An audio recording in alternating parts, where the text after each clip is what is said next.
Olá, eu sou o José Trajano e faço Pontapé. Sabia que aqui na Central 3 você não é um mero ouvinte? Nos ajudando a partir de R$14 através do Apoia-se. Você se torna membro do Clube Central 3, onde concorre a prêmios exclusivos, além de participar de um grupo de discussão sobre o conteúdo dos nossos podcasts. Acesse apoia.se/Central 3 e colabore com a mídia livre e independente.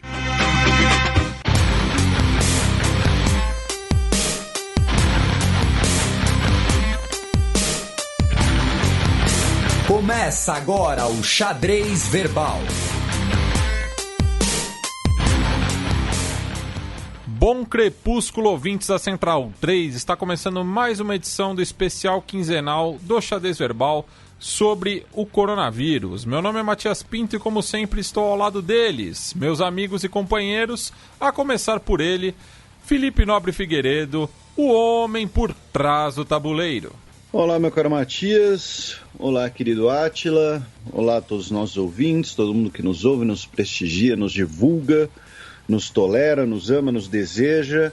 Nesse tempo em que o nosso programa tá batendo aí na casa das 5 horas. Né? Então tem bastante gente nos tolerando também. Senhor. A culpa é do Coronga. E é isso aí, estamos aí mais um dia, mais uma semana, né, nessa grande bola azul perdida no espaço-tempo infinito, que veio do nada e vai ao nada, e estamos à deriva. Já diria a capa da Carta Capital, com o menino Neymar, que foi uma obra assim, né? Uma coisa tão surreal que ela dá a volta e fica boa. E então é isso, um beijo aí para todos os nossos ouvintes e bola pro Átila. Bem, assim como o menino Neymar, o Átila é um símbolo das ilusões de um país à deriva. Se o país estiver engordando, eu sou um bom símbolo. Somos dois. Bem, estamos aí, né, com o nosso Átila Yamarino, o paladino da quarentena. Como estamos, Átila? Quarentenados, ainda quarentenados, vou dizer, viu? Fazemos parte dessa minoria, né? Eu adotei a terapia de ocupação para lidar com a pandemia. Se ocupa do que dá e você não vai dar conta de tudo, mas pelo menos você se distrai. Tem sido produtivo. Essas últimas semanas têm sido bem produtivas. Eu só não tenho tido muita vida, mas as coisas estão andando. Bem, e como sempre a gente começa o nosso giro ao redor do globo acompanhando os efeitos da pandemia lá pelo leste da Ásia, né? Mais precisamente em Hong Kong, onde cientistas relatam primeiro caso de reinfecção por diferente cepa do coronavírus. Explica aí pra gente, Átila. Primeiro caso por diferente, que acontece assim. Desde a China, desde quando os casos começaram lá em março, se tinha essa pergunta se as pessoas poderiam pegar o vírus de novo. Né?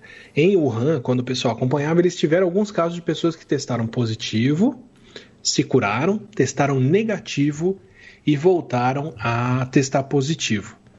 Mas o que se especulou na época, e para muitos casos se mostrou que era o caso, é que algumas pessoas podiam ter um controle meio incompleto do vírus ali. O vírus ainda fica no corpo, ainda vai para algumas partes do corpo diferentes, onde o sistema imune não ataca ele tão bem, e você pode voltar a manifestar a mesma infecção por 2 meses, 3 meses. A gente falou de um jogador, né, que passou 2 meses testando positivo, não foi? Foi o Dybala, da Juventus, argentino. Foram 2 meses, não foi que ele testou? Ele testou, assim, eu particularmente não entendi direito, porque assim, ele toda hora fazia um teste novo, assim, ele testava, dava positivo e isolavam ele. Pode voltar aos treinos? Testa de novo, dá positivo de novo. Então assim, ele incorporou o Coronga no DNA dele, sei lá, ele virou o homem Coronga. Mas até aqui, o que a gente tinha era isso. Não dava para pessoas que testavam positivo, negativo, positivo, não se conseguia dizer se era o caso do mesmo vírus ou se a pessoa pegou o vírus de novo. O melhor jeito de fazer isso era você ter os 2 vírus. Então, o melhor jeito de mostrar se de fato era uma reinfecção era ter um paciente que as pessoas conhecessem o primeiro vírus, vissem ele se curar e conhecessem o segundo. Isso só ia acontecer em um lugar que testa muitas pessoas, como é o caso de Hong Kong, mas lugares que testam muito as pessoas, você também tem pouca oportunidade das pessoas pegarem o vírus de novo. Então, o Brasil registrou vários casos suspeitos de reinfecção, de gente que pegou uma vez e pegou de novo, ficou doente de novo, principalmente profissionais de saúde. Mas ainda não dava para dizer se era o mesmo vírus ou um vírus diferente. Esse sujeito de Hong Kong teve o caso dele, acho que em março ou fevereiro ainda, começo do ano, se curou. Provavelmente tinha a cepa asiática, né, do vírus, tinha a linhagem que estava circulando no começo da pandemia, não foi isolada dele, não descobriram qual era o vírus dele na época, mas sabiam que era o corona, testou por RT-PCR, que é o teste mais certinho, foi para a Espanha agora, mês passado, voltou de lá e testou positivo de novo para o vírus. Aí dessa vez falaram, não é possível, colheram o vírus da pessoa, sequenciaram para ver qual é o genoma do vírus, é para isso que se estuda genoma de vírus, entre outras coisas, e viram que o tipo de vírus que ele tem é mais parecido com o vírus que está circulando agora na Espanha, na Europa, que não estava presente em Hong Kong em março, com certeza. Então a melhor explicação, apesar de não terem o primeiro para comparar com esse, é que essa segunda infecção dele é uma infecção que aconteceu na Europa mesmo. Então é o primeiro caso de reinfecção por uma cepa diferente, comprovado, demonstrado. E aí, em seguida, a Bélgica já anunciou que tem um caso parecido, mas eu não vi os resultados deles para afirmar se é caracterizado dessa mesma forma. Tem vários outros casos suspeitos por aí. Parece que a reinfecção pode acontecer sim. A gente ainda tem isso como uma coisa rara. São poucos esses casos e não sabemos se tem uma diferença de sintomas. No caso dessa pessoa de Hong Kong, a primeira infecção dele já foi assintomática, essa segunda também foi assintomática.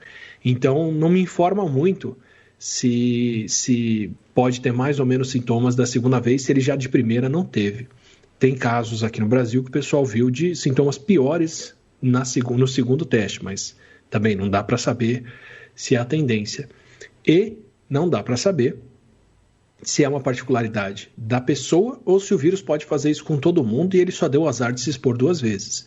Eu tendo a pensar que deve ser alguma coisa do sistema imune dele ou alguma outra coisa assim que favorece essa chance da doença acontecer de novo. Quase toda vez que a gente vê uma doença se manifestando de uma maneira muito estranha em uma pessoa, é uma questão do sistema imune da pessoa e não do vírus que ela pegou. Mas isso a gente vai descobrir um pouquinho mais para frente, com mais pessoas se reinfectando e testando desse jeito. E uma última coisa, não quer dizer que isso vai ser um problema com vacina, não quer dizer que isso atrapalha a nossa vida em qualquer sentido. Se reinfecção fosse mais comum, ou se a gente começar a ver ela acontecer mais, se torna uma preocupação, mas até aqui os poucos casos não nos preocupam. Já na Península Coreana, o coronavírus ressurge ao sul com um novo surto centrado em igreja. De novo, né? Ele já tinha aquela igreja, eu não lembro, a igreja do fim do mundo deles lá, que começou o surto no começo do ano. Quando a gente falou deles no 2º ou 3º episódio, eles já tinham esse problema. E agora estão aí de novo com o número de casos aumentando, e aumentando bastante, viu? Eles estão agora em número de casos novos com 200, 300, quase 300 novos casos por dia, que é mais ou menos a mesma situação que eles tinham lá em março, tá? Lá no começo do ano, quando o surto começou. A Coreia do Sul está quase enfrentando um segundo surto igual ao primeiro, em termos de número de casos. E, de novo, com a mesma igreja, eu não sei se é a mesma, mas com outra igreja transmitindo os casos ali dentro. Eles chegaram a 600 casos no começo do ano, no pior dia, e agora estão subindo, registrando 330 novos casos. Vou dizer que eles estão agora como eles estavam epidemiologicamente no 1º de março. E, Átila, uma coisa, você aparentemente você quer sabotar uma das grandes empresas de cafeterias do mundo, porque também tem uma história assim, né? A gente sempre a gente falou em vários programas e a gente, né, sempre deixou isso muito claro, que aglomerações eram um problema e muitas vezes aglomerações religiosas acabavam sendo mais toleradas ou então recebiam ali, digamos assim, o benefício da dúvida. E como você mencionou, o surto inicial na Coreia teve início numa igreja, a gente teve medidas em relação a questões religiosas, como a peregrinação muçulmana, como a Páscoa em Roma, mas agora você também vai mexer na religião dos hipsters, é isso? Olha, eu vou dizer que eu sou um grande apreciador desse café também, viu? Isso me afeta. Me afeta, sou dessa turma. Inclusive tenho pacotes e pacotes congelados aqui, pré-quarentena, para enfrentar, pelo menos até o fim do ano. Tem pacote no congelador garantido, para não precisar passar pelo que a notícia reporta. Que uma pessoa na Coreia do Sul foi tomar um mocha frappuccino, vou parar por aí, acho que já descreve bem, numa cafeteria com Covid, sem máscara, porque tá todo mundo lá dentro. Os asiáticos estão usando muita máscara, a Coreia do Sul usa muita máscara, mas dentro do café o pessoal tem que tirar a máscara para poder consumir a comida. Uma pessoa entrou com Covid, com o coronavírus, foi para o segundo andar tomar o café dela. Nesse segundo andar tem 6 aparelhos de ar-condicionado em cima, que estão pegando esse ar, resfriando ele e jogando de volta, inclusive para o primeiro andar. E do total de pessoas que estavam lá dentro, não sei quantas eram, 56 pessoas pegaram o vírus. Quem tomou o café ficou 2 horas no segundo andar, tomando o cafezinho dela, embaixo do ar-condicionado, e por essas 2 horas, provavelmente mais tempo depois, o vírus deve permanecer um tempo no ar, 56 contraíram o vírus. 56 casos confirmados ligados ao café. Os 4 funcionários não pegaram o vírus. Os 4 estavam de máscara, é a máscara que chama KF94, se eu não me engano, que é KF94, que é o equivalente coreano à máscara N95 americana ou PFF2 aqui no Brasil, que é a que dá a maior índice de proteção para partículas suspensas, né? Então, quem estava consumindo café não tem jeito, tem que tirar a máscara para tomar, mas os atendentes que se protegeram não pegaram o vírus. Então tá aí, aglomeração, ar-condicionado, todo mundo falando, todo mundo infectado lá dentro, menos quem estava de máscara se cuidando. Da Península Coreana, vamos mais ao sul, a Nova Zelândia, que prorrogou o lockdown em Auckland por mais 4 dias, né? País sério, né, Átila? Eu tô com dó deles, coitados. A gente falou do primeiro caso lá, eles ainda estão rolando, estão tendo transmissão, estão levando a sério, se isolando. Acho que ainda registraram mais alguns casos novos recentemente, ainda ligados ao mesmo surto local lá do sujeito da refrigeração. Estão com pelo menos estão com 7 novos casos registrados recentemente, o que é um escândalo, eu acho inadmissível. E ainda teve o Trump falando que os casos estão aumentando na Nova Zelândia, o que é uma vergonha. Eu acho um recalque assim, sem tamanho. Ainda na Oceania, vamos para a Austrália, onde novos pontos do surto surgiram no país, né? Principalmente no estado de Victoria. A gente teve aqui 11 novos casos na região metropolitana de Sydney, tá? Desde quarta-feira, ou seja, né, hoje é dia 28, ou seja, desde o dia 26. Tivemos casos em prisões em Queensland, tá? E a região de Vitória está com o seu menor número de novos casos desde julho, porém esse número é de 113 novos casos por dia, tá? Então, assim, não é exatamente um número muito bacana. Aí alguém pode até falar, pô, mas 113 casos não é tanta coisa assim. Só que, assim, a região de Vitória inteira tem 6 milhões de habitantes, segundo o senhor Google. Então, é uma quantidade razoável. A Austrália até agora está com 570 mortes por conta do coronavírus. E um caso, né, que aconteceu essa semana também na Austrália, que acabou tá gerando bastante repercussão, porque é algo bastante recente, tá? Que foi o seguinte: Queensland, né, é uma região que está completamente confinada, quarentenada. Para sair de Queensland, as pessoas têm que mandar um pedido, tá, para a doutora Janet Young, que seria ali a secretária de saúde, né, de Queensland, e falando, olha, queremos, né, precisamos sair de Queensland por isso e aquilo, né? E ela disse que as pessoas estão mandando muitos pedidos e, por conta desse enorme número de pedidos, as respostas estão atrasando. Por conta disso, o que aconteceu? E ela falou para as pessoas pararem de mandar pedidos por motivos, digamos assim, triviais. Ela falou que boa parte dos pedidos são de pessoas que simplesmente querem voltar, né, sair do estado para não ficarem em lockdown. Vou morar com meu primo não sei aonde. E o que aconteceu? Pelo que eu entendi, aconteceu no nosso horário de quarta para quinta-feira. Uma mulher grávida da cidade de Ballina, na Austrália, ela estava grávida de gêmeos e ela precisava de uma cirurgia de emergência, tá? E ela precisava, então, ser transferida para um hospital, porém ela teve que esperar 16 horas pela liberação do trânsito de emergência, digamos assim, e nesse processo ela acabou perdendo um dos bebês. Tá?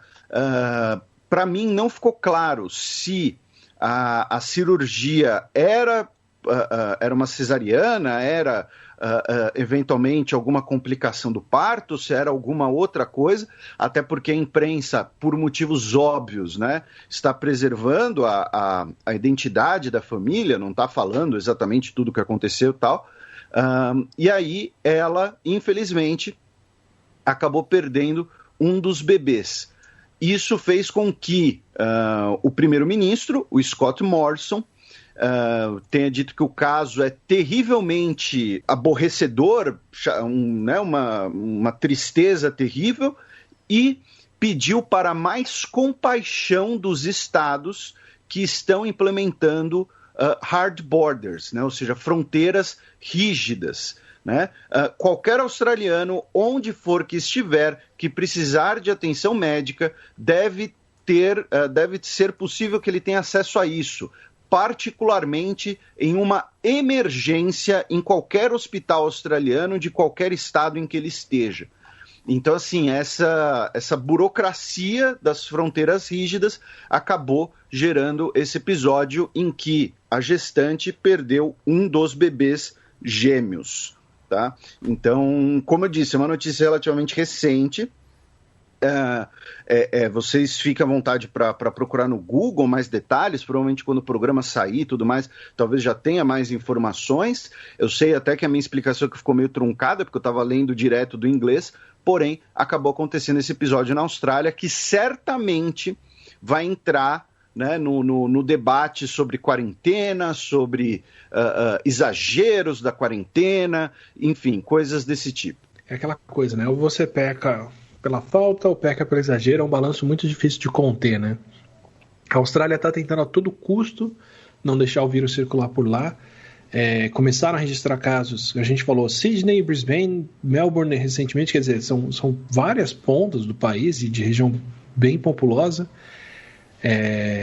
Eles estão tentando manter um balanço que quase nenhum país está conseguindo manter, né?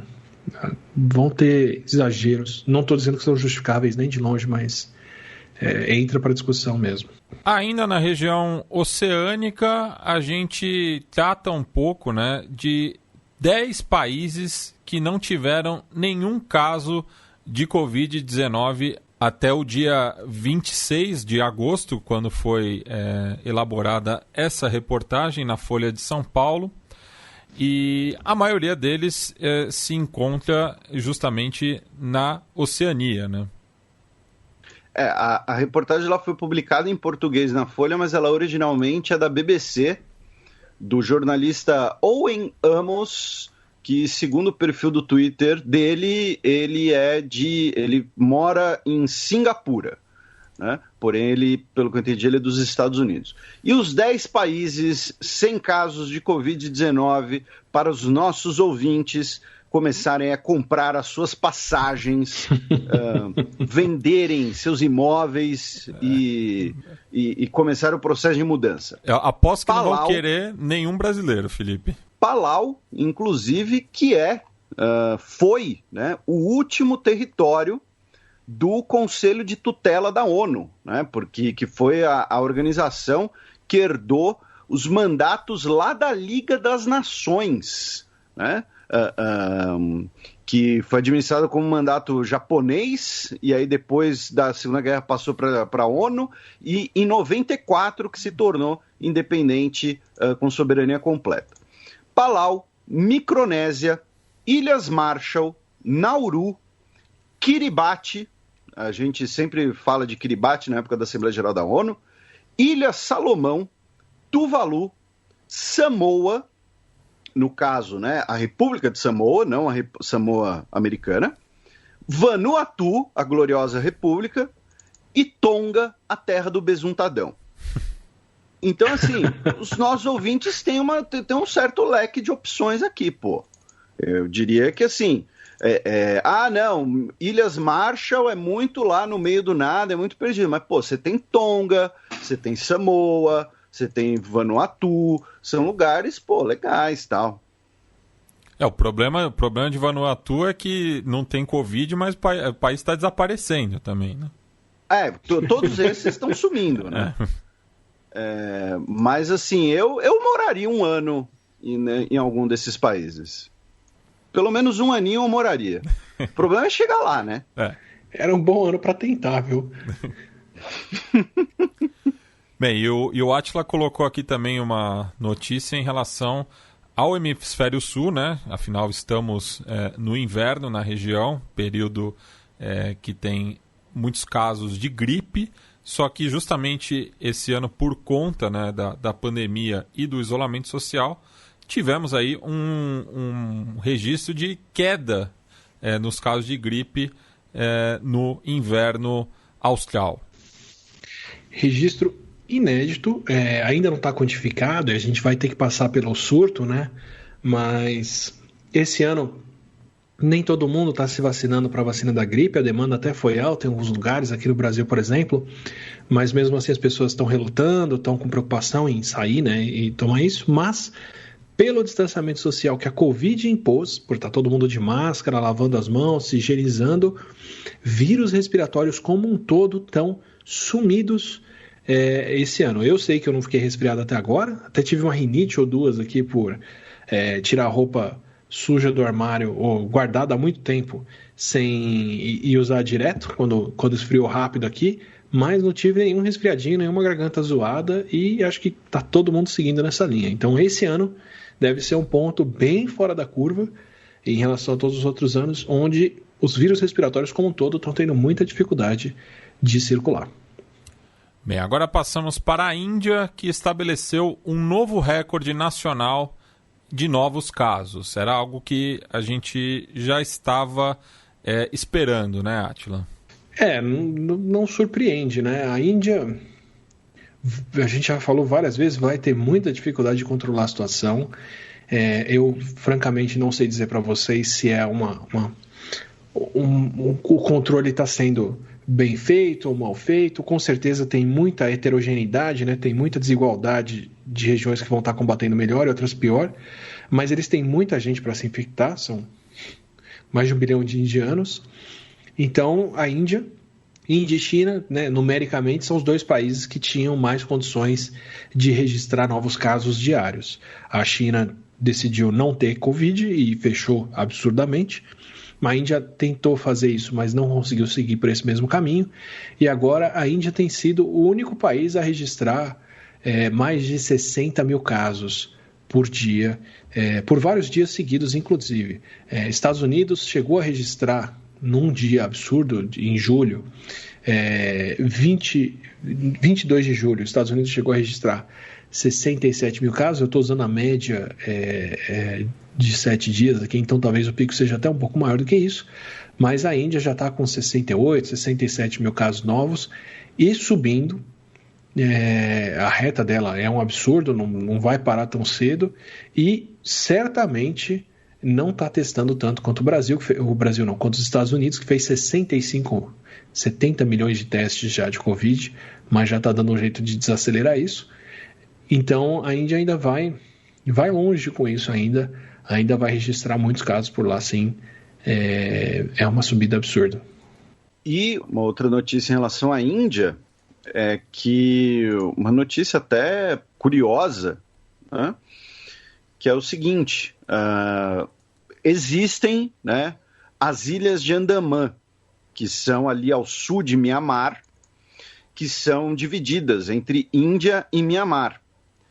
E nesse arquipélago, né, nesse arquipélago chamado de Andamã, que inclusive ficam as ilhas Sentinela, onde tem aquela população indígena, né, que basicamente mata todo e qualquer visitante. Recentemente teve são eles. Teve acho que era um missionário tal, que foi morto a flechadas alguns anos atrás. E nessas ilhas Andamã, você tem uma ilha, né, chamada a Ilha do Estreito, que é uma ilha indiana. Tá? Quando eu digo indiana, é que é posse da Índia. E os indígenas, ou seja, os nativos da ilha, são da tribo chamada de a tribo Gran Andamã. Atualmente são 59 membros da tribo, e dos 59, 10 foram testados positivos para coronavírus. Isso é estranho. Ou seja, 1/6 da população, e é uma população basicamente que boa parte dela fica isolada, né? Eles não têm muito contato. Eles, né, como vocês podem ver pelo número, já foram, né, já sofreram com doenças, com morte violenta, com, enfim, a entrada no território nativo deles. Então, assim, está sendo um enigma. O que aconteceu? Como é que o Coronga chegou lá? Possivelmente, né, a hipótese mais provável é porque 2 dos homens da tribo, eles trabalham na capital, digamos assim, do território indiano, uma cidade que chama Port Blair. Pelo que eu entendi, eles trabalham até como representantes da sua comunidade. A cidade de Port Blair tem 100 mil habitantes. Então eles estão isolados, mas nem todo mundo está tão isolado assim. E aí teria infectado das 59 pessoas da tribo, 10 deram positivo. Até agora, segundo o governo indiano, todos estão confinados, estão sendo tratados e tal. Até agora não teve nenhuma morte. Porém, assim, é muito, né? Se você pensar assim, que são 59 pessoas e 10, 1/6 de toda a comunidade, de toda a população, hoje está infectada. Né? Então, enfim, quem falou sobre isso na imprensa foi o doutor Avijit Roy, que é o diretor de saúde das ilhas. Tá? E então, assim, é um caso que acaba sendo bastante curioso, né? E a gente já mencionou antes, né? O Átila explicou, claro, né? O Átila que entende disso, sobre a questão de imunidade das populações indígenas, muitas vezes são mais suscetíveis, porque não passaram por tantas infecções pela história e tal. Então, enfim, achei essa história bastante curiosa. E assim, eles já foram, se não me engano, quando os ingleses chegaram lá e colonizaram a Índia, eram mais de 3 a 4 mil habitantes. E 3 mil membros, né, da tribo, não sei se eu estou usando a palavra certa. E de lá para cá, os declínios foram por causa de surto de sarampo, catapora, varíola e outras coisas. Quer dizer, eles já foram reduzidos de milhares para 60 por outros surtos de outros vírus. Da Índia, vamos para o Líbano, que adotou um lockdown parcial 2 semanas após a explosão. Eles tiveram a explosão pelo nitrato de amônio armazenado da pior maneira possível por anos, contando com a sorte, até que a sorte acabou. Mas você vai ter a perturbação, né? As pessoas tendo que recircular, tendo que se alimentar, tendo que procurar abrigo, trabalhar, conseguir renda. Não é raro surtos de qualquer tipo de doença infecciosa aumentarem depois de um desastre natural. Esse não foi natural, mas foi um desastre também de grande escala, por conta da vulnerabilidade que as pessoas têm, né? Então, um dos piores surtos recentes de cólera aconteceu no Haiti, depois do terremoto, acho que de 2010, 2011 deles. O Nepal teve aquele terremoto grande recentemente e teve surto, se não me engano, até de pólio depois, por conta das pessoas desalojadas e sem saneamento. Não estranho, depois de um desastre dessa escala, que desloca milhares de pessoas, eles entrarem numa situação vulnerável que permite os casos de Covid aumentarem. Ainda no Oriente Médio, faixa de Gaza registra a primeira contaminação por Covid-19 e anuncia lockdown. A faixa de Gaza, que ela é controlada, né, administrada pelo Hamas. O Hamas é um caso parecido, né, com o que a gente descreve o Hezbollah, quando a gente fala no nosso programa normal, que é tanto um partido político quanto um movimento armado, né? E nessa de ser um movimento armado, alguns países vão classificar como terrorista, outros países vão reconhecer, né? No caso do Hamas, por exemplo, atualmente o principal parceiro internacional, digamos assim, do Hamas é a Turquia, né? E, ao mesmo tempo, o principal adversário, óbvio, além de Israel, é o Egito, né? O Catar também tem boas relações com o Hamas. Então, né, quando a gente fala administrada pelo Hamas, é porque o Hamas também tem um braço político, tá? E foram diagnosticados 4 casos na faixa de Gaza por conta de uma mulher que retornou da Cisjordânia.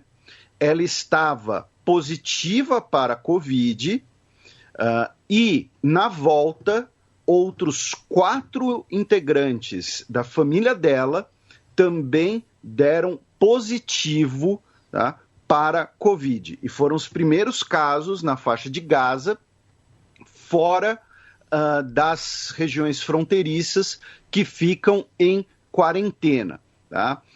Segundo o porta-voz do Ministério do Interior, a família esteve em contato com diversas outras pessoas, o que acabou, né, possivelmente colocando outras pessoas, né, em risco de infecção, e estão sendo realizados testes, e na última segunda-feira os comércios, as escolas, as mesquitas foram fechados e nós tivemos um lockdown completo de 48 horas, tá?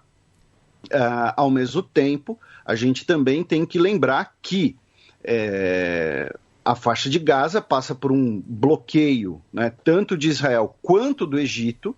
Tá? O Egito ali tem uma passagem que às vezes fica aberta, mas normalmente fica fechada por conta dessa questão do Hamas, e por conta disso a OMS, via sua equipe de emergências local, afirmou que vai construir ali o que aqui no Brasil foi chamado de hospital de campanha, com tendas médicas, né? E o Catar, como eu havia mencionado também, já disse que vai enviar suprimentos para a faixa de Gaza. O problema aqui é como esses suprimentos serão levados, né? Porque não dá para um avião ir do Catar e pousar em Tel Aviv, por exemplo. Né? Recentemente, antes mesmo da normalização de relações, um avião dos Emirados Árabes Unidos pousou em Tel Aviv pela primeira vez para levar suprimentos médicos para a Cisjordânia. Então, não sei como isso vai ser feito, talvez levem para a Jordânia, e da Jordânia seja transportado para Gaza. Enfim, do ponto de vista logístico é complicado, porque Gaza é um território pequeno, é o território, né, dependendo do critério que você utilizar, mais densamente povoado do mundo, tá? Fica completamente cercado e completamente bloqueado, né? Só para confirmar aqui, a faixa de Gaza tem 5.000 habitantes por quilômetro quadrado, tá? Então, isso acaba, né, a densidade populacional, certamente é um paraíso para um vírus se espalhar. A gente falou em outros episódios aqui, mas em densidades altas assim, sem controle, passa de 40%, 50% das pessoas infectadas, como aconteceu em algumas regiões pontuais do mundo, uma delas a gente vai ver no fim do episódio. Bem, retomamos o debate sobre as vacinas, começando pela China, que registrou sua primeira patente de vacina contra a Covid-19 e anuncia que pode iniciar produção em breve. Aí é a formalidade, né? É simplesmente registrarem que eles fizeram um método novo, né? Essa já é a vacina da CanSino, que foi desenvolvida por eles e está sendo testada aqui no Brasil. Se eu não me engano, é a vacina que está sendo testada pelo Instituto Butantan por aqui. Está gerando resultados, e parte do processo de produção de qualquer medicamento, coisa assim, é o desenvolvimento de patente mesmo, para garantir que, se depois os resultados deles derem certo, ninguém vai copiar exatamente a fórmula que fizeram para produzir uma outra vacina, uma vacina concorrente. Como eles vão exercer essa patente, se eles não vão deixar mais ninguém no mundo produzir, se isso vai ter que ser produzido num centro só, quanto vai ser cobrado, são outros 500. Pela colaboração que fizeram aqui no Brasil, teoricamente, se funcionar, nós vamos produzir por aqui também. Mas é parte do processo de assegurar a propriedade intelectual da coisa e não deixar ninguém, de repente, fazer uma vacina igual e patentear a outra, enquanto eles não vão poder fazer ali da frente. Mas é como a Rússia anunciar que registraram a primeira vacina. Uma formalidade, não quer dizer que chegaram numa etapa de produção com os resultados já de que funcionam. Isso eles ainda não têm, e se tiverem, vai ser pelos testes aqui no Brasil que a gente vai saber. Bem, da China vamos para Cuba. Afinal, esse programa é comunista, já que a ilha vai começar a testar a Soberana 1 em humanos. Essa que também é uma vacina contra a Covid-19 desenvolvida no país. Antes do Átila comentar a vacina que Cuba está lançando, a RT, a emissora estatal russa, ela divulgou um videozinho, né, no Twitter 2 semanas atrás, mais ou menos, 10 dias atrás, e o Sputnik V, o V de fato é de vacina, não é de 5, é Sputnik V de vacina, e está escrito na grafia ocidental, já que a letra V não existe no alfabeto cirílico, tá? Então, fica aí o esclarecimento, porque eu comentei dessa dúvida no último programa, e aí me mandaram, infelizmente Legal. agora não vou lembrar quem foi, me mandaram o link. Quem esclareceu sobre a falta da letra V foi o nosso queridíssimo Jardel, né? O Jardel. O Daniel Soares, do lado B do Rio, também escreveu para mim. Então você tirou a exclusividade do recado do Jardel. Ele vai ficar bravo com você, porque você sabe que ele é emotivo e ciumento. Não pode deixar o Jardel com essa bola toda, hein? Mas tá aí, um beijo pro Jardel, o fenômeno de Guarulhos à Rússia, vai ser o nome de um dos capítulos da biografia dele que eu vou escrever. Então tá aí, o Átila agora pode falar da vacina que Cuba lança. Eu estava mutado no episódio de Cuba, e aí minha risadinha não saiu, as pessoas acharam que eu não tinha entendido. Comentaram. Que você é muito inocente, entendeu? Olha, assim, vou dizer que certas horas eu tenho um vídeo no canal sobre extração de veneno na verdade é sobre ciência, mas mostrando como é o processo de produção de soro antiofídico. E aí a gente está no Butantan mostrando como que o pessoal manipula a cobra para tirar o veneno. E aí eu, no meio do vídeo, viro pro técnico e falo, então vamos ordenhar a jararaca, né?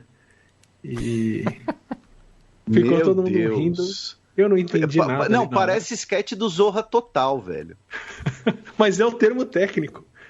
É o termo técnico mesmo. Colocar lá o dentinho dela no plástico para tirar o veneno é ordenhar. Não tive a malícia ali na hora, mas Cuba eu entendo, eles estão lançando direto, já tem um tempo que eu conheço essa. Para quem quiser acompanhar, recomendo muito o Vaccine Tracker do New York Times. Eles estão compilando, atualizado diariamente quais são as vacinas que estão em fase de testes. Em testes em humanos, nós já temos 23 vacinas em fase 1, que é teste de segurança para ver a dose, 14 vacinas em teste de fase 2, que é para ver se produz alguma resposta imune, então 37 aí já, 9 vacinas em teste de fase 3, que é para ver se a imunidade é protetora. Dessas 9 em fase 3, pelo menos 4 estão sendo testadas aqui no Brasil, se não me engano tem uma quinta já vindo para cá, e 9 outras vacinas já estão em uso limitado por pessoas. Pularam a fase de teste 3 e estão jogando direto nas pessoas, uma chinesa e uma russa sendo testadas. A Sputnik V já está sendo testada, não é fase 3, já está sendo dada para as pessoas e a gente vai acompanhar as pessoas para ver se dá certo. Ou seja, é o teste só com outro nome. Então são muitas candidatas já. A Itália foi um dos últimos países que entrou em fase 3 recentemente. Ainda bem, precisamos de mais alternativas. Já deixo todo mundo avisado de cá. É bem provável que algumas das primeiras vacinas que começarem a dar resultado vão dar resultados xoxos, não vão ser vacinas protetoras ou vão ser vacinas que dão alergia, reações adversas que não são legais. É normal, é para isso que tem tanta vacina em teste. Não quer dizer que porque a primeira ou a segunda deu errado, que todas vão dar, mas é para isso que a gente tem tantas andando.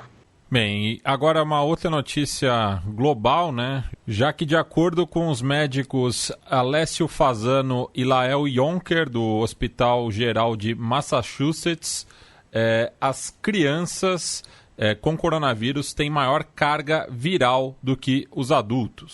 Pois é, tem uma pergunta muito grande, várias perguntas ao redor das crianças, que é por que elas não desenvolvem Covid como adultos desenvolvem?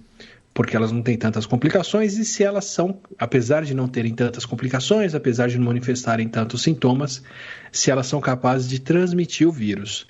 Porque se elas não forem, deixa elas na escola, todo mundo se junta ali, elas podem pegar o vírus, mas está todo mundo bem. Agora, se elas transmitem, isso já é um pouco mais delicado. E como a gente já falou de Israel, Estados Unidos e outros lugares aqui, quem reabriu escolas sem controlar o surto, piorou o surto depois de fazer essa abertura. Mas é difícil de rastrear, porque como as crianças não manifestam muitos sintomas, elas não são testadas, você não sabe quantas delas têm o vírus, não dá para saber muito bem quando elas estão infectadas, elas não vão perder o cheiro, não vão reportar tanta coisa, é muito mais difícil de acompanhar e medir temperatura e testar as crianças. Então, a gente tem um rastreio muito ruim de cadeia de transmissão que envolve crianças. É difícil de saber se elas não passam o vírus porque isso é raro, ou se a gente não registra elas passarem o vírus e isso é algo mais comum. Aí uma das respostas que encontraram foi: vamos ver como o vírus está no corpo das crianças. Então, primeira coisa, o receptor que o vírus usa para entrar nas células, que é o ACE2, o ACE2, ele é produzido principalmente nas vias superiores, nariz, garganta, traqueia, em adultos e crianças, mas ele só é produzido mais para dentro do pulmão nos adultos. Isso pode ser um dos motivos pelos quais o vírus não desce para o pulmão das crianças. E a outra coisa é essa: apesar de não descer para o pulmão, elas ainda têm esse receptor no nariz, o que ainda dá condições do vírus ocupar o nariz delas. Muito bem, obrigado. Aí o que viram agora medindo é que a quantidade de vírus no nariz, na traqueia das crianças é tão grande quanto a de adultos. Se isso se manifesta, tão grande quanto, ou pode ser até maior. Se isso se manifesta em gotículas de saliva das crianças, catarro, mão aqui, mão ali, com o vírus e transmissão, a gente ainda não sabe se é o caso. É bastante possível, mas esse martelo ainda não bateu. O que a gente sabe é que o potencial de transmitir está lá. Elas de fato têm o vírus no corpo, bem provavelmente são capazes de passar ele adiante. Bem, agora vamos para o velho continente, começando pela Espanha, que teve uma alta de casos, mobilizando os militares para rastrear justamente os casos de Covid-19. Antes da gente ir país a país, a gente já falou algumas vezes aqui em episódios anteriores sobre como como a Europa, se abrindo para o verão, veria um aumento de casos de fato, né? Poderiam ter mais casos aparecendo, e nesse momento no mundo nós temos o quê? A Ásia teve um surto lá no começo de março, principalmente na China, alguns casos meio fora, passou um bom tempo ali, março, abril, maio, sem registrar muitos casos, com os países controlando bem, e agora, principalmente por conta de Índia e outros países, estão nesse aumento grande recentemente, mas é um aumento concentrado em alguns países. O Oriente Médio nunca chegou a registrar muitos casos, não sei dizer para vocês se por falta de testes ou do vírus. A América do Sul, a América Latina como um todo, teve um aumento de casos enorme. A África está bem controlada. A América, bem controlada sim, também não sei dizer se não tem o vírus ou não tem teste. A América do Norte já passou pelo pior momento, os Estados Unidos está vendo uma redução de casos agora, e quem está vendo uma subida bem grande, bem rápida, é a Europa, por causa da abertura e recirculação das pessoas. Então, estamos agora mais ou menos como a gente estava no mês de abril, em números de casos diários da Europa como um todo. E aí, a Espanha é o pior dos países em termos de aumento recente, de países como um todo, mas principalmente de países europeus. A França está vendo um aumento grande de casos recente, a Itália ainda não, Reino Unido não tanto, a Alemanha, de todos os países, tem visto um aumento também, e um pouquinho na Bélgica. Mas desses países todos, quem mais está vendo um crescimento de casos diários é a Espanha, sem dúvidas. E da Espanha, a gente cruza os Pirineus em direção à França, já que o uso de máscaras será obrigatório em toda Paris e nas escolas francesas. Eu não entendi ainda como não é obrigatório em toda a Europa o uso de máscaras. Toda quinzena a gente registra aí um novo país ou cidade, enfim, com essa medida, mas ainda bastante localizada, principalmente nos grandes centros urbanos, né? Não sei lá, se é para respeitar a liberdade, se é porque isso não funciona tanto, mas os casos estão aumentando agora, daqui a pouco eles já deviam estar fazendo isso, mas daqui a pouco vai todo canto, todo mundo tem que usar. Bem, agora a gente cruza os Alpes em direção à Itália, que registrou quase 500 novos focos de Covid-19 em uma semana. Pois é o outro país onde os casos estão crescendo e estão crescendo bem agora. Ainda é menos do que a França, viu? Vou dizer. Mas vão ter novos focos, e agora o problema é o seguinte: os focos são espalhados, né? Agora são 500 novos focos ou 500 novos casos que a Itália registrou? 500 novos focos.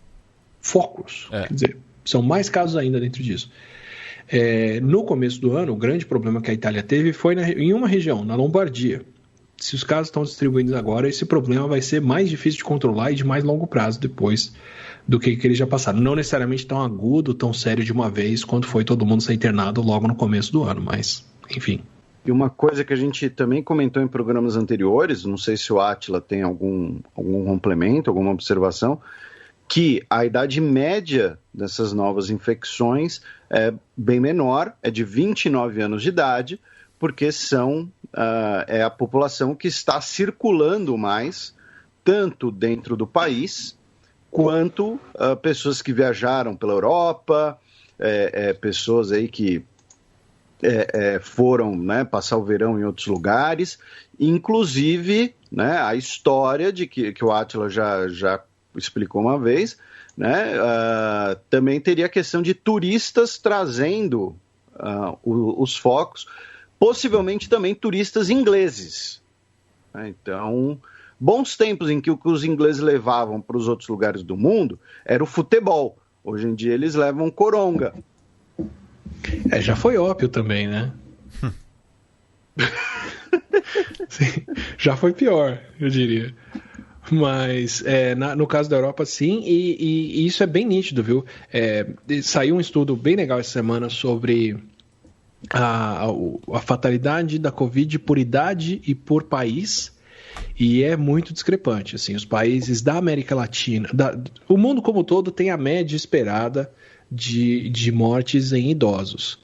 Na América Latina, e eu vou falar um pouquinho mais para frente, tem um déficit de idosos. Morreu muito mais gente mais nova do que mais velhos, do que era de se esperar. O que tem mais a ver, a explicação que o pessoal está dando, com subnotificação, com não registrar esses óbitos, porque é bem provável que eles tenham acontecido. Mas aí fica nítido que morreu em casa, outras coisas, ou não foi testado e reportado como Covid. Na Europa, pelo menos para os casos e o problema que aconteceu até julho, por aí, foi muito desproporcional a morte entre idosos dessa primeira onda. Teve muito idoso morrendo em casa de repouso, morrendo sozinho em casa, sendo internado. Foi onde a doença se espalhou mais e mais rápido. Agora os casos estão acontecendo mais entre os mais novos e os idosos estão isolados, estão se cuidando, estão se mantendo distantes do surto que está acontecendo. Mas teve essa diferença sim. No começo do ano foi muito mais afetado os mais velhos e agora a faixa etária está sendo mais nova. Bem, agora a gente vai em direção à Alemanha, onde Berlim proibiu uma nova manifestação de coronacéticos juntamente a neonazistas e extremistas de direita. É hora de chamar a cavalaria, Átila? Para ontem. Assim, carta prioritária aí. Inclusive por qualquer um dos três aí. Mas eu fico curioso por que acontece essa associação. Por que essas posturas têm que andar juntas? Assim, é uma postura de contestação? Será? De sei lá, tentar manter a liberdade individual? Por que neonazismo tem que andar junto com o ceticismo de coronavírus? Assim, qual o link mental que rola para essas duas ideias estarem ocorrendo no mesmo protesto? E, geralmente os antivax também se misturam. Eu acho que nesse caso, primeiro, pela questão do vírus ter se originado na China, e aí você consegue colocar no mesmo balaio, né, anticomunismo, xenofobia e racismo. Veja, tá? O fato é que o surto do vírus começou na China. Eu não estou dizendo que apontar isso é racismo. Estou falando que para os neonazistas, eles acabam ficando também atraídos pela ideia, né, de, chinês, né, o antigo perigo amarelo. Né? Inclusive o Kaiser Guilherme II, por exemplo, né, na Primeira Guerra Mundial, antes mesmo da fundação do Partido Nazista, antes da Primeira Guerra Mundial, ele considerava o perigo amarelo a maior ameaça à Europa. Ele incentiva o czar Nicolau II a ir para a guerra com o Japão para, como parte disso, deter o perigo amarelo. A segunda coisa é que colabora, né, fazem parte de todas essas teorias, seja uma ideologia política, seja uma teoria da conspiração, a ideia de um governo mundial, né, que vai passar por cima dos nacionalismos, que vai passar por cima das comunidades, e que, né, um governo mundial controlado pelos judeus, pelas elites também judaicas, enfim, qualquer coisa que seja. E aí esse governo mundial quer implantar o chip da besta nas pessoas, esse governo mundial vai implantar um chip via vacina, a vacina na verdade é para te controlar, a vacina causa autismo porque é para as pessoas não conseguirem pensar contra o governo mundial, enfim, esse tipo de coisa. E aí acaba juntando tudo isso no mesmo balaio, né? A conspiração do governo mundial com o nacionalismo chauvinista do neonazismo, então aí acaba juntando tudo e aí a culpa é da vacina, da China, do comunismo, das pessoas amarelas e do Bill Gates. Tem razão, não tinha pensado na ordem de conspiração e no quanto isso interfere.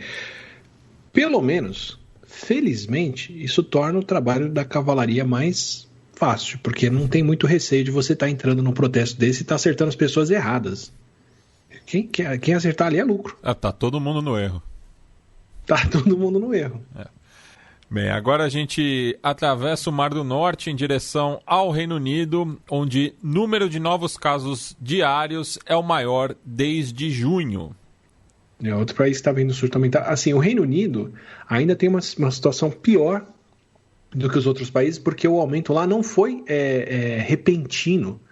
O Reino Unido é o primeiro país que pode passar uma certa vergonha pelo surto, principalmente na Europa, porque assim, Espanha e Itália tem os vacilos todos que a gente já falou aqui do jogo de futebol, do protesto aberto, das outras coisas, mas bem ou mal o surto de lá foi muito pior em final de fevereiro, começo de março, em que o mundo ainda não levava a Covid a sério. Os casos, o surto no Reino Unido, ele é bem depois, ele já vem para o meio de março, abril, a situação ficou descontrolada por bem mais tempo lá. Então, assim, já foi uma displicência maior. E o Reino Unido já está entre o quarto ou quinto país com o maior número de mortes por milhão de habitantes. Já é. Se eles têm um outro surto agora, tá bem feia a situação por lá. Bem, e a gente vai à Irlanda, onde o ministro do Turismo demitiu-se após violar recomendações de viagem. Outro ministro que apronta? Isso. Geralmente do turismo, né? É curioso esse fato. Pessoal que viaja muito. No caso, o Michael Cawley, ele renunciou porque ele foi passar uns dias descansando na Itália. Né? E assim, sendo que o próprio governo da República da Irlanda, né, recomenda que viagens não essenciais sejam evitadas. Ele que já foi ali chefão da Ryanair, inclusive, né, a companhia aérea. E outra coisa, além dele, o chefe de comércio da União Europeia, o comissário Phil Hogan, de 60 anos, também pediu o boné. Ele que também é irlandês. E aí, o que aconteceu? Né? Ele falou, olha, tem que todo mundo ficar na sua, tem que ficar em casa e tal. Né? E aí ele foi para a Irlanda. E aí tudo bem, né? Sim, ele foi para a Irlanda porque é o país dele, então, sei lá, foi visitar a família, alguma coisa assim. E aí apareceram lá as fotos, as imagens, né, dele numa festinha, num clube de golfe, né, incluindo aí alguns juízes, alguns políticos e tal, né, e ele estava lá, no clube de golfe, tomando, né, uma bebida que pisca. Então, Aí ele falou: lamento profundamente que minha viagem à Irlanda, o país que tive tanto orgulho de representar como funcionário público durante a maior parte da minha vida adulta, tenha causado tanta preocupação, mal-estar e transtorno, e renunciou. Direto assim, saiu da festa, publicaram as fotos, ele foi lá e renunciou. Nem deu uma carteirada do tipo, sou desembargador, você que é cidadão, nada do tipo? Não, ele não virou e falou cidadão não, engenheiro. Poxa, vocês estão com inveja, nada? Olha, eu não vou dizer inveja, porque assim, se o cara... Assim, o cara violou a quarentena pra ir numa festa num clube de golfe, velho. Se ainda fosse alguma coisa legal, mas tipo, porra, pra ir num clube de golfe, cara. Então, assim, mereceu mesmo pedir o boné. E de volta ao Reino Unido, o país registrou queda de fatalidades de internados na UTI. Isso é uma coisa que eu queria chamar a atenção, que é muito legal. Não é exclusiva do Reino Unido, mas é o primeiro lugar para onde eu vi esse estudo, que eles estão mostrando em que para certas faixas de idade, mais de 80, 70, 79 anos, para os mais idosos principalmente, onde a situação é sempre mais precária, são os maiores grupos de risco, as chances de alguém que era internado até o meio de abril sobreviver da UTI quase dobraram de até abril em relação agora, maio, junho, julho e mais para frente. Quer dizer, hoje em dia, se alguém é internado com Covid no Reino Unido e provavelmente no resto do mundo todo, pelo menos onde tem algum sistema de saúde em pé, as chances de sobrevivência estão aumentando, porque o pessoal descobriu qual é a melhor maneira de entubar a pessoa, de oxigenar, dar anticoagulante, dar anti-inflamatório, faz isso, faz aquilo. Então, pouco a pouco, da maneira como a medicina funciona, aprendendo com os casos, comunicando o que funciona e trocando essas ideias, as chances de sobreviver de Covid estão aumentando consideravelmente. Então, felizmente, é uma das medidas que vai diminuir a mortalidade da Covid no mundo todo. Se mesmo em lugares como aqui, que a gente não está controlando tão bem, pode ser que as mortes caiam simplesmente por isso, porque os médicos estão ficando, os médicos, as médicas, as enfermeiras, os enfermeiros, profissionais de saúde como um todo estão ficando melhores em tratar da saúde das pessoas em relação à Covid, e acho esse avanço fantástico. Bem, e outra notícia de ordem global é que o Fórum Econômico Mundial de Davos adia o encontro previsto para o começo de 2021. Acho que é o primeiro grande evento do ano que vem a ser cancelado, né? E assim, Davos costuma ser em janeiro, né? Davos ou Davos, né, se preferirem, costuma ser em janeiro. Então isso já acaba ali colocando um clima bastante incerto. E assim, ele acaba sendo adiado, acredito, que não só pelo fato de ser na Suíça, porque assim, aparentemente a Suíça está relativamente tranquila, mas, primeiro, pela questão sazonal, que o Átila já falou várias vezes, porque assim, uma coisa é você ir na Suíça no verão, outra coisa é você participar do evento na Suíça no inverno. Não tem como não estar num lugar fechado, né? Num lugar fechado, e aí no caso não vai ser ar-condicionado, né? Vai ser aquecedor, sei lá, calefação, enfim. Então, e além disso, a questão de como as pessoas se deslocarem, porque assim, os presidentes que forem participar, os primeiros ministros, as primeiras ministras, eles vão nos aviões das suas forças aéreas e tudo mais. Agora, os executivos, a imprensa, as pessoas menos graúdas, digamos assim, como é que elas vão fazer para se deslocar para lá? Né? Então, acho que isso também deve ter colaborado para, digamos assim, evitar um micão. Também acho que pode ter esse caráter. Agora, do ponto de vista da utilidade do evento, né, que é fazer dinheiro girar, eu não tenho dúvida que os caras queriam manter, porque coronavírus, a economia em queda no mundo inteiro e tal. Só que Suíça, no inverno, sem ter avião direito, fica meio complicado. Eu mesmo não faço isso, não. Você não iria para a Suíça no inverno? Não sem o meu avião. Você não pode decolar, não estou indo, não. Bem, já no continente africano, a pandemia acirra disputa geopolítica entre Estados Unidos e China.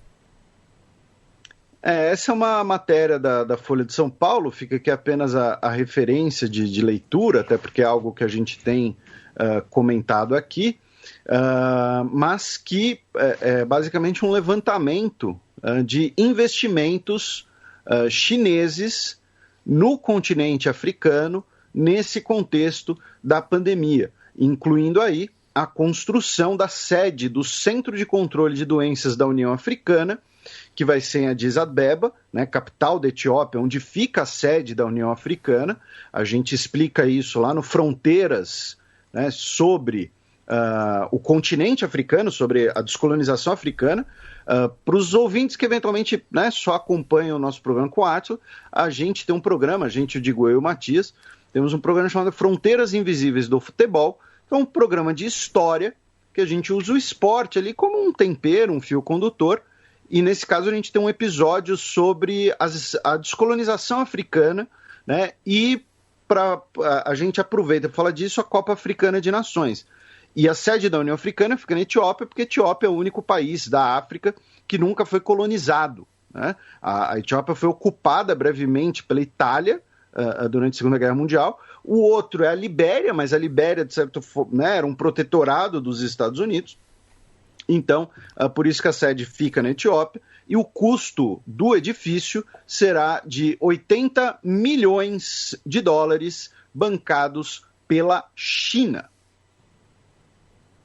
Se o Átila tiver algum comentário sobre o Coronga na África, ele fique à vontade.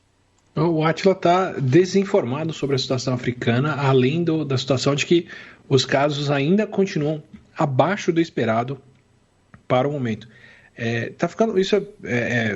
Acho muito curioso e vai ser muito infeliz se está sendo inferido de maneira errada, mas está cada vez mais evidente a diferença que a idade faz na transmissão e no surto, e a África está sendo muito poupada. Eu quero muito que seja de fato isso e que a gente não vai descobrir lá na frente. Teve muito caso por baixo do radar que não foi reportado. Mas até aqui nenhuma notícia nova ou diferente de aumento ou diminuição de casos de alguma região que seja notável, não. Bem, agora uma polêmica para o Átila, né? Esse defensor do Partido Comunista Chinês, já que a China recomenda o uso de cloroquina contra a Covid-19. Não me puseram na reunião do partido nesse dia para me avisar que iam soltar essa notificação. Não teria deixado, se soubesse disso. Mas eu nem entendi qual foi o rolo lá, que quem está defendendo, quem está atacando é o que fez, mas apliquei a regra que eu acho que vale para tudo aqui. Já tem muita evidência de que cloroquina não funciona. Os artigos, os estudos feitos de maneira randomizada, controlada, bons estudos clínicos até aqui mostraram que ela não funciona. Então, hoje em dia, para esse tipo de postura mudar, teria que ter um estudo muito bom, muito grande, gerando resultados inéditos que contradizem todos os resultados anteriores de estudos bem feitos, dizendo que funciona. Nesse caso, estavam recomendando, mas não soltaram nenhum resultado novo mostrando, então nem vale a pena ver o que é, porque não muda a situação, independente de quem falou, porque falou isso. Aí eu acabei nem acompanhando de onde veio esse pronunciamento, não sei se vocês viram. Foi da Comissão Nacional de Saúde da China, porém a própria recomendação dela coloca que, assim, alguns medicamentos podem demonstrar um certo grau de eficácia para o tratamento em estudos de observação clínica, mas não existem medicamentos antivirais eficazes confirmados por ensaios clínicos duplos cegos e controlados por placebo. Outros medicamentos antivirais recomendados incluem interferon e arbidol, mas a ribavirina deve ser usada junto com lopinavir ou ritonavir. Então, assim, a própria mensagem chinesa é, olha, esse negócio pode funcionar, mas não tem nada provando que funcione. Tá? É meio que falando, olha, vai na fé. Sei lá, testa aí. Essa foi a declaração da Comissão Nacional de Saúde da China. E uma coisa que é interessante, essa mesma recomendação coloca o uso da cloroquina, não da hidroxicloroquina, tá? Isso é talvez um detalhe importante, né, de colocar, porque a cloroquina ela é muito mais pesada, né? Ela pode causar mais efeitos colaterais do que a hidroxicloroquina, que é a que muitas vezes tem sido utilizada justamente por ser mais leve. Então, tem também essa questão. E eu queria aproveitar aqui um momento para repercutir uma notícia da BBC Brasil, de autoria do Vinícius Lemos, cujo título é "Nos dispensaram por não prescrever cloroquina contra a Covid-19. Médicos acusam operadora de saúde." Nesse caso, médicos estão dizendo que foram substituídos em plantões ou demitidos da Hapvida, tá? HAPvida, que estaria pressionando eles, e aí vocês, se vocês forem lá na matéria, vocês têm prints de WhatsApp, vocês têm inclusive a resposta da empresa de seguro de saúde, a nota imprensa dela, que é basicamente 6 linhas, mas que essa empresa dispensou médicos que se recusaram a recomendar o kit cloroquina, digamos assim, deles. Tá? Eles entrevistam médicos e médicas que ficaram, óbvio, tiveram a sua identidade preservada, claro. Então, e é uma denúncia, assim, porque, assim, se você não tem nenhum protocolo médico científico estabelecido, né, da utilidade do medicamento, e seu patrão está mandando você usar um medicamento que não tem essa eficácia comprovada, né, uma coisa, sei lá, é o médico falar, olha, vou recomendar porque eu acho que é uma boa, porque eu acho que funciona. Outra coisa é o patrão virar e falar, olha, você tem que recomendar o que eu estou falando, e nesse caso é o patrão no sentido econômico, não num sentido científico-acadêmico, não é o patrão, sei lá, olha, está aqui uma pilha de estudos dizendo que isso aqui funciona. Então, queria aproveitar e repercutir essa notícia, recomendar a leitura para os nossos ouvintes e também, uma lembrança que a gente faz aqui, preocupação, se preocuparem, se dedicarem atenção aos profissionais de saúde que você conhece. Então, se você conhece alguém que é médico, que é médica, que é enfermeiro, enfermeira, o que for, né, tentar ajudar, porque assim, se pra gente que não tá nessa linha de frente, já tá pesado, né, eu daqui a pouco eu tô, sei lá, eu tô ficando biruta, né, com perdão do termo não muito acadêmico, imagine para essas pessoas como é muito mais pesado. E aí sofrem pressão de correr o risco de ficar desempregado no meio de uma pandemia, porque não querem recomendar um remédio que não é remédio isso. Que não é remédio, que ganhou conotações partidárias no Brasil. Né?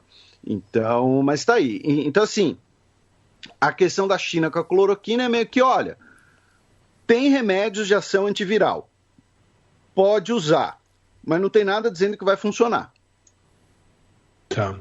Nos Estados Unidos, tem um problema já de superprescrição de remédios, justamente por causa do sistema de avaliação de desempenho dos profissionais.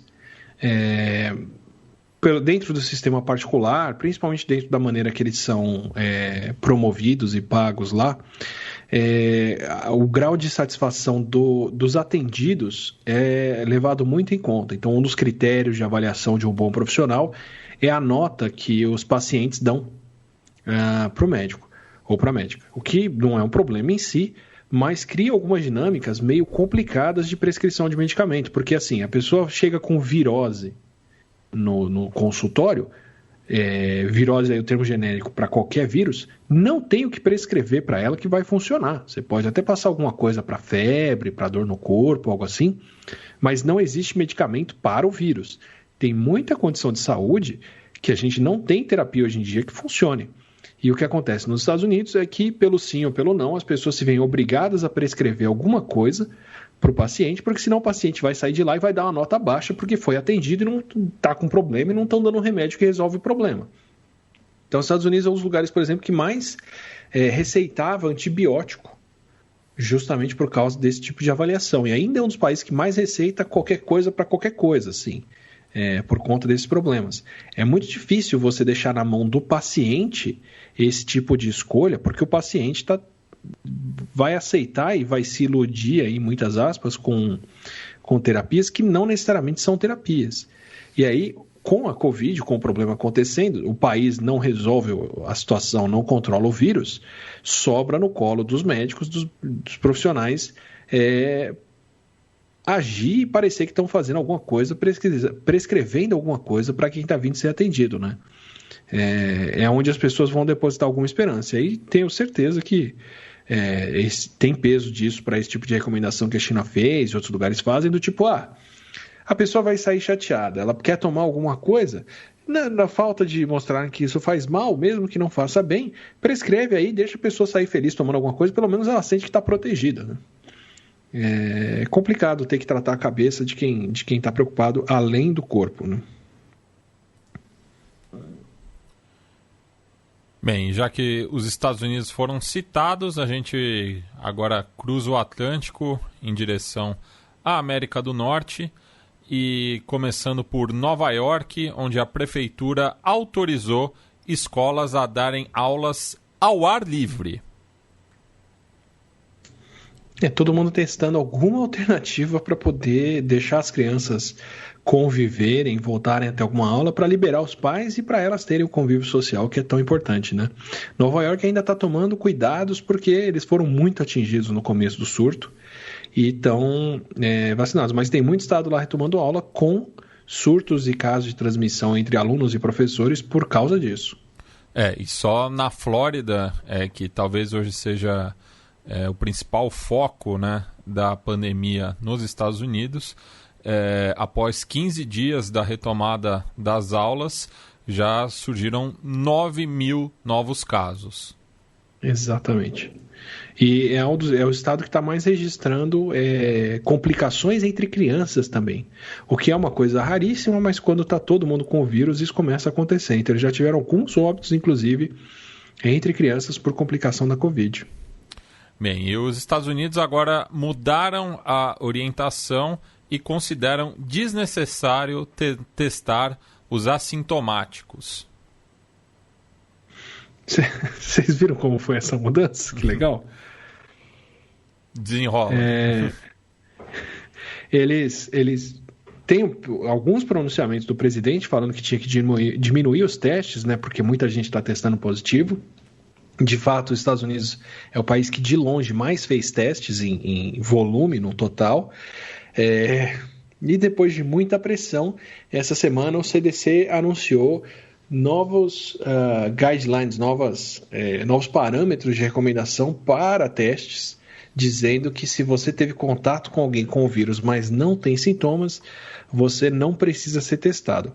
O que é novo lá, já é a prática adotada aqui há muito tempo. O Brasil já assumiu desde o começo que não tem condições de fazer teste, só vai testar quem está mal mesmo. Tem pronunciamento do ministro, de quando tínhamos ministro da Saúde lá em março, falando isso.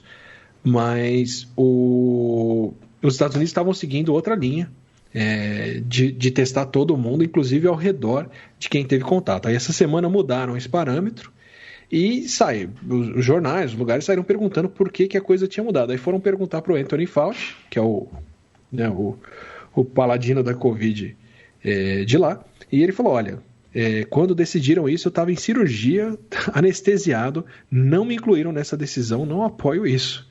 Então o cara vacilou por um dia, a coisa já desandou e mudaram o parâmetro de teste agora, mas é capaz de voltarem atrás. Bem, e essa semana está ocorrendo, né, a Convenção Nacional do Partido Republicano e 4 participantes tiveram resultado positivo para coronavírus. Essa é a notícia de hoje, É a notícia do Breaking News de hoje. Né? No caso, a convenção que, né, foi realizada em Charlotte, na Carolina do Norte, nós tivemos ali, né, o comparecimento ali de convidados e tal, e os testes foram realizados apenas entre as pessoas que ficariam mais próximas do presidente. Então foram realizados 1.000 testes. Desses 1.000, 4 testaram positivo, tá? Então, e a maioria das pessoas estava sem máscaras, inclusive. Me pergunto se esses 1.000 testes foram só em pessoas sintomáticas. Afinal, essa é a recomendação para todo mundo, né? Não sei. Segundo as informações, foram 2 pessoas do público e 2 que trabalhavam no suporte da conferência, tá? Então, fica aí o aviso, não revelar as identidades das pessoas, né, respeitando a privacidade delas. Então, assim, a gente não sabe se é alguém que, sei lá, que pôde cumprimentar o Trump, tirar uma foto com o Trump, sei lá. Ou se é uma pessoa que ficou só lá de longe, dando tchauzinho, né? 2 pessoas do suporte da conferência, pode ser, sei lá, uma pessoa que estava ali nos bastidores, sei lá, sinalizando para onde as pessoas, os lugares das pessoas. Ou então podia ser a pessoa que estava levando água para a galera. Então, assim, fica difícil saber qual vai ser o impacto aí dessa questão. E só lembrando também, né, a gente está gravando na noite de sexta-feira, dia 28, mas até agora, né, do que a gente pôde acompanhar, o único pronunciamento em relação à pandemia foi feito pela primeira-dama Melania Trump, enquanto os demais participantes não tocaram no assunto. Lembrando, né, que os Estados Unidos lidera no número de óbitos em decorrência da pandemia do novo coronavírus. E que se isso não fosse nada, não precisava testar 1.000 pessoas ao redor do presidente para mantê-lo protegido. E só fazendo um contraponto, né, com o último ciclo eleitoral, na Convenção Nacional Republicana em 2016, quase todos os speakers falavam sobre os 4 americanos que haviam morrido em Benghazi. Então, faça as contas, né, para ver o número de vítimas da atual pandemia em comparação com o episódio de 4 anos atrás. Aparentemente, cada soldado vale mais de 45 mil vidas de quem morreu por Covid. Pois é. Bem, agora essa notícia eu vi o Átila ironizando no Twitter, né? Já que um cidadão estadunidense foi multado em $750 mil canadenses por não usar máscara e violar quarentena na província de Alberta, no Canadá. Deveria ser deportado. Ou ir para algum campo de detenção de visitantes.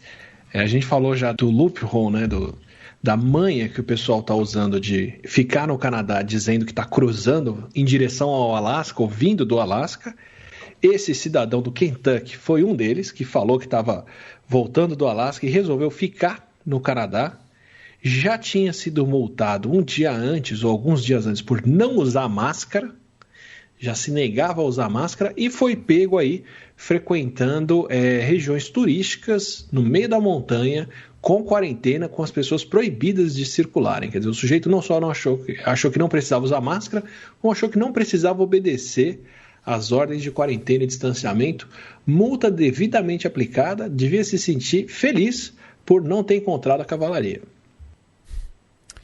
Bem, agora a gente cruza o Rio Grande em direção à nossa quebrada latino-americana. Vou inverter a ordem aqui do roteiro, tá, pessoal?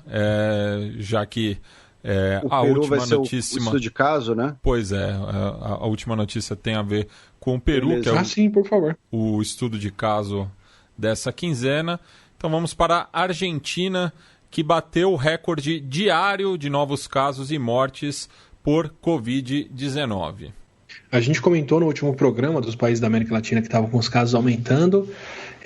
Por aqui a gente tem a Argentina, a Colômbia também subindo bastante em casos ainda, embora a situação esteja um pouco mais controlada, mas em termos de casos por milhão de habitantes, o que a Argentina e a Colômbia estão vendo nas últimas semanas é equivalente à situação do Brasil. Então, embora eles tenham menos casos absolutos, né? A Colômbia e a Argentina, a Colômbia com 10 mil, 11 mil casos por dia, mais ou menos em média, de Covid, e a Argentina com 8, 6 mil e poucos casos de Covid por dia. Em casos por milhão de habitantes, Peru, Brasil e Argentina estão no mesmo pacote de números de casos. Só quem realmente está registrando menos casos ainda, só quem não, mas 2 países estão realmente registrando menos casos, estão com a situação mais controlada, são o Uruguai e o Paraguai. Mas o meio da América Latina todo aqui não vai muito bem, não está com a situação controlada, não. Bem, e também na Argentina tem dado muita polêmica o ato de uma apresentadora de televisão, a Viviana Canossa, que conduz o programa Nada Personal, transmitido pelo Canal 9, porque ela tomou um composto de dióxido de cloro no ar, dizendo que isso ajudaria na prevenção à Covid-19, né? Também está sendo chamado pela sigla de CDS, o que acaba indo na contramão de uma recomendação da Administração Nacional de Medicamentos, Alimentos e Tecnologia Médica, porque também já corria há alguns anos uma fake news, né, em relação ao uso desse componente no tratamento de autismo, enfim. E por conta disso, né, uma criança de 5 anos veio a óbito na província de Neuquén, no sul da Argentina, porque os seus pais teriam lhe dado o dióxido de cloro para evitar que a criança se contagiasse ao coronavírus, né?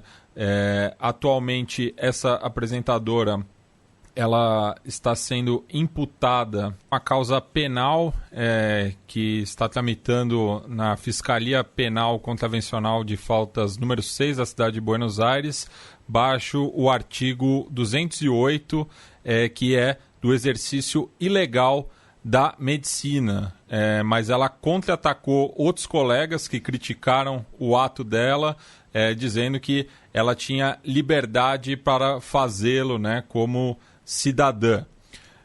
Enfim, Átila, qual que é a sua visão sobre esse caso? Primeiro, a minha visão técnica é a de que ela agiu contra a liberdade de ter merda na cabeça. Porque assim, é muito grave, muito sério isso. Tem dentro de medicina alternativa, que é um balaio que tem coisas que funcionam, coisas que não funcionam e né, de tudo. Uma das coisas que é muito comum é o pessoal falar que, né, temos que evitar compostos tóxicos, temos que evitar as toxinas. Estava circulando a notícia falsa esses dias de que o raio infravermelho do termômetro de medir temperatura à distância ia fazer mal para o cérebro das pessoas, sendo que ele é absorvido pela pele na superfície onde ele encosta e não entra no corpo. Mas, enfim... e você toma mais raio infravermelho se você sair no sol do que qualquer termômetro medindo sua temperatura, mas geralmente as pessoas evitam o contato com compostos químicos ou elementos físicos ou não sei o que vão fazer mal para elas. Nesse caso é o exato oposto, é pegar uma coisa que comprovadamente faz mal e entrar em contato com ela de uma maneira errada. Dióxido de cloro, ele é desinfetante. Em baixas concentrações, em pequenas doses, ele é usado para limpar a água, para limpar compostos, para limpeza de equipamento industrial. Então, provavelmente um suco, um refrigerante, um leite, alguma coisa assim que a gente toma, vai ter o equipamento de invase e outras coisas limpo com, entre outras coisas, dióxido de cloro. porque usado da maneira certa, numa dose controlada, ele tem esse efeito microbicida de matar bactérias e outras coisas e não é tóxico. Em doses baixas, usadas para limpar, por exemplo, a água. Aí, desde pelo menos 2006, começou um culto, começou uma divulgação da ideia do MMS, que é o suplemento mineral milagroso, que é uma mistura que leva, entre outras coisas, dióxido de cloro, ou produz, entre outras coisas, dióxido de cloro ali dentro, que o pessoal começou a promover como se isso fosse a cura para todo tipo de problema. O dióxido de cloro, principalmente de maneira descontrolada, usado em grandes doses, ele é tóxico, ele faz muito mal. O MMS, entre outras coisas, leva um composto que é o cloreto de sódio, que parece o cloreto de sódio, que é o sal, mas é uma outra mistura e que ele reage de forma diferente na água e produz os íons lá de sódio. É água sanitária, basicamente. E aí o que acontece? Por que começaram a usar isso para autismo, por exemplo? Porque as crianças com autismo, algumas delas têm uma perturbação intestinal muito grande, tem muita dificuldade, tem diarreia, tem dores de barriga, cólicas e uma série de coisas. E aí parte dos tratamentos alternativos e das curas e das ideias erradas ao redor disso são relacionados à digestão e ao sistema digestivo. Aí o pessoal descobriu que dando esse raio desse MMS, as crianças colocavam para fora, defecavam os parasitas que estavam afetando o intestino delas, ou tomando isso, ou fazendo enema, lavagem do intestino com o raio do MMS. O problema isso é tão tóxico que destrói a membrana do intestino, destrói a pele do intestino interna, e essa pele descama e sai como nas fezes, e é o intestino da criança desmanchando, e são as pessoas achando que isso era um parasita que estava causando autismo na criança, sendo expelido. E aí, claro, surge um novo problema, como foi com Zika, como já foi com gripe, e agora com a Covid, e a galera pega esse tipo de cura errada, que não é cura, que é tóxico, e promove como uma terapia para isso. Então, assim, o que essa mulher fez, eu não sei qual é a concentração de dióxido de cloro que ela usou. Com certeza, parte das pessoas que vão fazer isso não sabem calibrar ou acertar a dose disso de maneira que não seja tóxica. Então, ao invés de estar purificando, limpando a água, já estão transformando essa água numa coisa tóxica que vai matar a gente mesmo. É a mesma coisa que as pessoas que tomaram depois a água sanitária porque o Trump sugeriu, meio brincando, meio, sei lá, sem pensar, acho que sem pensar é o melhor termo porque ele fez, que devia ter uma água sanitária que as pessoas pudessem beber para tirar o vírus do corpo. E assim, não tem... Antes disso afetar o vírus no seu corpo, isso afeta as suas células, tá? Isso te destrói teu rim, teu fígado, teu intestino, você vai vomitar, vai ter diarreia, vai ter problema renal, vai ter muita complicação antes de chegar a uma dose que isso vai fazer alguma diferença para o vírus no teu corpo. Não façam isso. Mas a pessoa fazer isso em rede nacional, virar a garrafinha lá e tomar, tem que responsabilizar, assim, tem muita coisa errada aí. Nossa Senhora. E só um outro episódio antes disso, né? Porque ela também é uma das principais vozes contra a quarentena, né? Que tem sido bastante politizada na Argentina, principalmente pela oposição, de que ela recebeu no programa dela o ex-senador ligado ao kirchnerismo, o Aníbal Fernandes, e deu um banho de álcool gel nele, assim, meio provocando. Então, não é a primeira vez que ela polemiza em relação aos diferentes tratamentos no combate ao coronavírus. Agora, antes de ir para o Peru, rapidamente a gente passa pela Bolívia, já que a Anistia Internacional publicou diversos documentos em relação as seguidas violações de direitos humanos após o golpe no país vizinho, e os decretos 4.199, 4.200 e 4.231 tocam justamente em relação a forma como o governo boliviano não está auxiliando as comunidades indígenas em relação ao combate da pandemia. Bem, e ainda no antigo Império Incaico, né, agora a gente vai para o Peru, que é o estudo de caso dessa quinzena, já que o país passou, né, o Equador e Panamá no número de mortes por milhão de habitantes, né? Hoje lidera esse ranking nefasto na América Latina. E uma notícia do último dia 23, né, domingo passado, de que houve pelo menos 13 mortos durante uma batida policial em uma boate de Lima após as restrições em relação à pandemia. Vou voltar um pouquinho para a gente chegar nessas mortes, mas o tema da situação do Peru infelizmente coincide com o dióxido de cloro, com muito de uma coisa que até é boa, né? E de repente isso passa a fazer mal. O Peru teve o primeiro caso registrado no começo de março, dia 6 de março. Teve uma pessoa que tinha voltado para Lima da Europa, tinha passeado pela França, pela Espanha e voltou para lá com o vírus. Confirmaram esse primeiro caso. Não é o primeiro caso dele, certamente, porque alguns dias depois eles já tinham mais de 10 casos confirmados. E assim, eles foram de nenhum caso para de repente 11, e os casos começaram a aumentar bem rapidamente.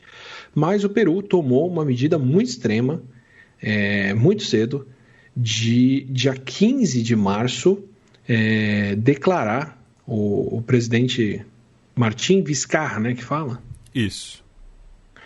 Declarou 15 dias de quarentena em que ninguém poderia sair na rua, todo mundo teria que se recolher logo no começo do surto.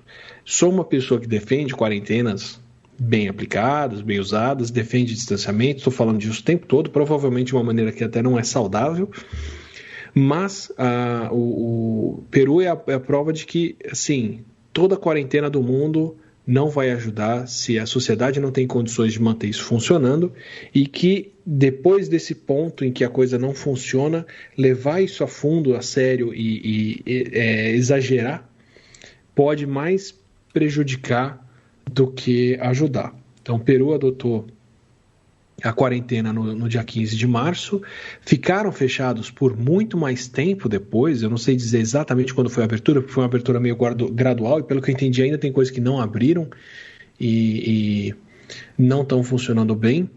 Tiveram esses casos, né, esse fechamento brusco, tinha patrulha na rua, guarda nacional garantindo que as pessoas não estavam saindo de casa, estenderam essa quarentena pelo menos até o meio de abril, apesar de terem poucos casos, mas os casos foram aumentando, os casos foram se acumulando, e apesar da quarentena, o Peru terminou o mês de abril já com mais de 1.500 mortes registradas e continuou vendo essas mortes crescendo, acontecendo até o mês de julho agora. Mês de julho não, né? O mês de agosto, que eles terminaram com quase 30 mil mortes registradas, 28 mil mortes até aqui. Parece um número pequeno, mas é um número muito grande quando a gente leva em conta o tamanho de população deles. No ranking de mortes por milhão de habitantes, que é um ranking que tradicionalmente desfavorece países pequenos, né? O país do mundo todo, o país que mais registrou mortes por milhão de habitantes é San Marino. Mas San Marino é um país com 34 mil habitantes, quer dizer, qualquer morte ali conta um absurdo. Então, assim, desconta San Marino e Samoa, que é o segundo país, ou terceiro, com mais mortes por milhão de habitantes, porque são países, né? Andorra, que é um outro país, teve 50 mortes, mas tem muito pouca gente também. Esses eu não considero nos rankings de mortes por milhão, porque Andorra tem 78 mil habitantes, quer dizer, 50 mortes ali contam muito e são pouquíssimos casos no fim das contas. Mas o Peru tem, hoje, enquanto a gente grava aqui, 852 mortes, 853 mortes por milhão de habitantes. Eles acabam de passar a Bélgica em mortes por milhão de habitantes, sendo que a Bélgica não está registrando mais quase nenhuma morte, né? Estão tendo aumento de casos agora com reabertura e tudo, mas não estão registrando muitas mortes diárias. E a Bélgica, a gente já falou aqui algumas vezes, registra, segundo eles, qualquer coisa como morte por Covid. A Bélgica é um ponto fora da curva dentro da curva europeia. Eles têm quase 1,5 vezes mais mortes do que a grande maioria da Europa toda, por causa do critério de registro deles. O Peru, pelo contrário, se sabe pela faixa etária de quem foi registrado lá, por ter muito pouco idoso registrado como morte por Covid, tudo que eles provavelmente estão subnotificando bastante as mortes que aconteceram por lá. E apesar dessa subnotificação, eles são o pior país do mundo em relação a mortes por milhão, deixando o San Marino de lado que, né, não conta. A situação está muito séria lá, eles tiveram muitas mortes. No país como um todo, a média calculada que eu vi foi de quase 30% da população do país já foi infectada pela Covid. Tá? É muita gente que pegou o vírus por lá, que quando você fala 30%, tem regiões que vai ser bem mais do que isso, tem regiões mais ricas que vai ser bem menos do que isso.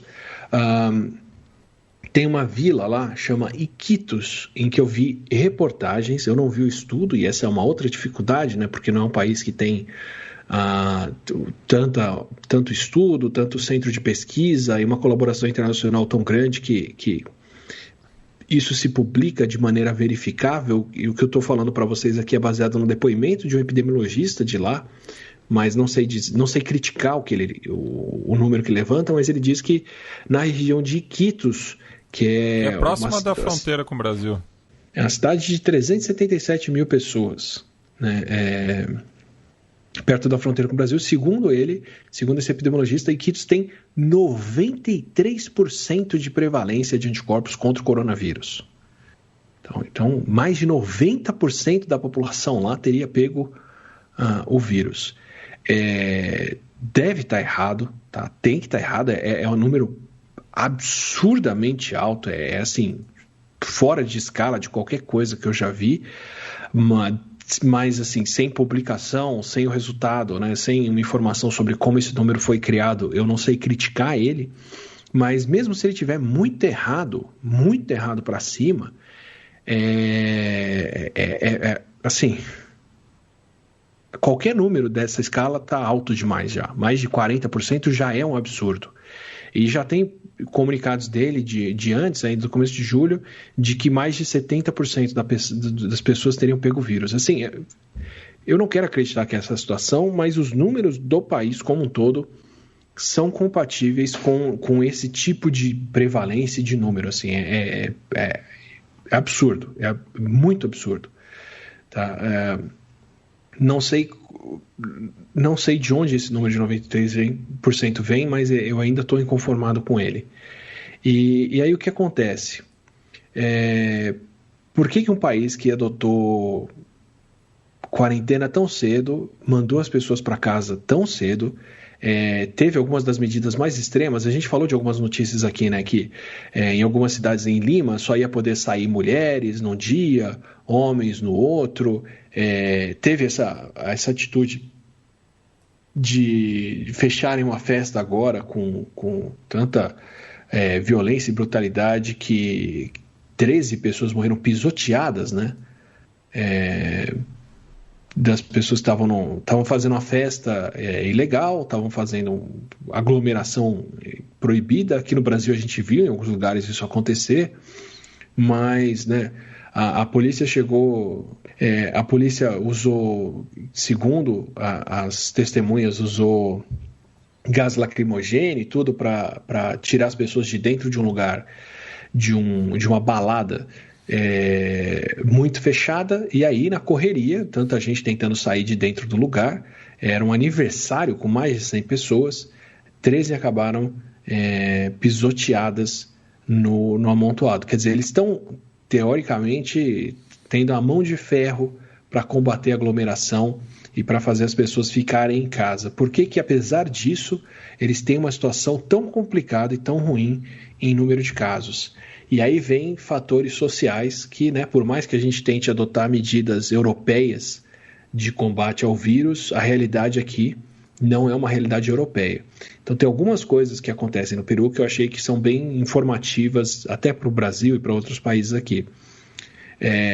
Tudo bem, você mandou todo mundo para casa, é quarentena, ninguém pode sair, as pessoas têm o dia certo para pôr o pé para fora de casa. Mas aí vem a realidade. Primeiro, são menos de 60% das casas do Peru que tem geladeira, tá? É um pouco mais da metade das casas do país que tem geladeira lá. Mais de 40% das casas não tem geladeira. Então as pessoas não têm como estocar comida por bastante tempo. São pessoas que vão ter que estar comprando comida fresca regularmente, vão ter que ir no mercado o tempo todo, porque não tem como você manter a comida em casa por mais de 2 semanas, 3, sem refrigeração, ainda mais se você tem que alimentar uma família grande.